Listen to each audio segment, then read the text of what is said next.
Mga kawashing, share ko lang po sa inyo, i-reveal ko po yung paano magbuo ng car wash hose reel natin. Okay? So ito po yung mga parts ng ating car wash hose reel na mga binubuo. So ito yung isang part ng ating hose reel, kung saan ito yung pinaka-wheel niya, tapos yung bracket, di ba? Kulay orange. Tapos ito yung swivel joint na binibenta natin. Ayan. Baka gusto niyo mag-purchase ng ganito, yung plug and play na set, pwede kayo mag-DM kayo nito sa akin na swivel joint. Huwag na tayo bibili ng ganitong swivel joint na burado ang kantuhan. Ayan, kung makikita nyo burado ang kantuhan, compared dito sa ating swivel joint, ayan, may mga kantuhan po yan ho. Kahit yung adapter, may kantuhan.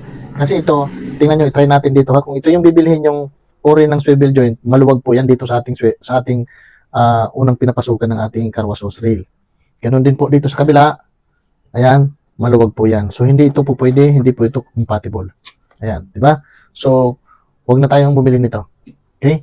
So, kung paano gagawin nito, i-assemble, guys, may nakikita kayong dalawang dalawang guide. Ayan o, may uka, dalawang magkatapat. So, yung dalawang magkatapat din na side nito, na may kantuhan, dyan nyo rin yun ipapasok. Oh. Okay? Tapos, gagamitan nyo lang ho ng pwersa nyo, tapos idiin. Para ho, pumasok siya. Gilid-gilid, hanggang sa makapasok. Yan. Pag nakapasok na, ayan ha, di ba? Masikip. Oh, hindi ho yan malalaglag. Oh. Kahit dito sa kabila, hindi tayo maglalagay dito ng screw bolt para pampasikip. Talagang nakadesign itong binili natin.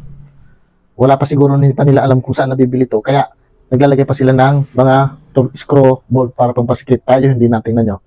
Meron din po yan ng dalawang gatla dyan, dalawang guide. So, yung dalawang kantuhan din magkatapat, ipapasok din natin dyan. Dahan-dahan natin, ipasok. Yan. Okay? So, masikip yan. O, tingnan nyo.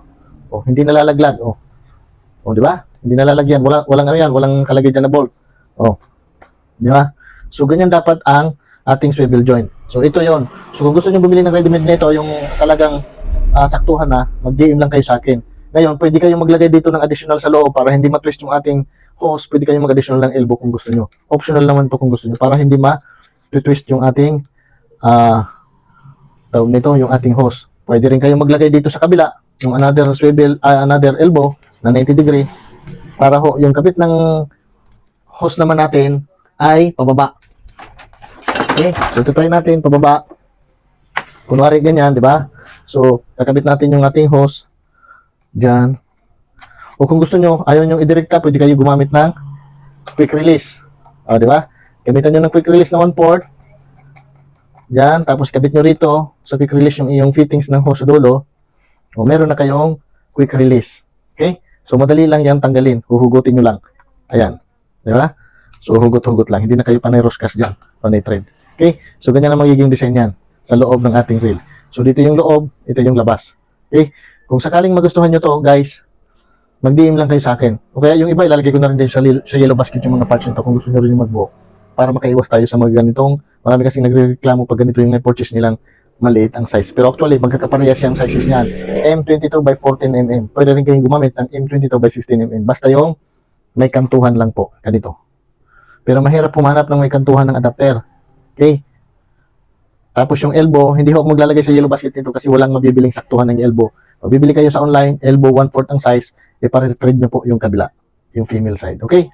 So kung nakatulong ako, nakapag-share po ko sa inyo ng tips on tricks, maraming salamat. Bye-bye.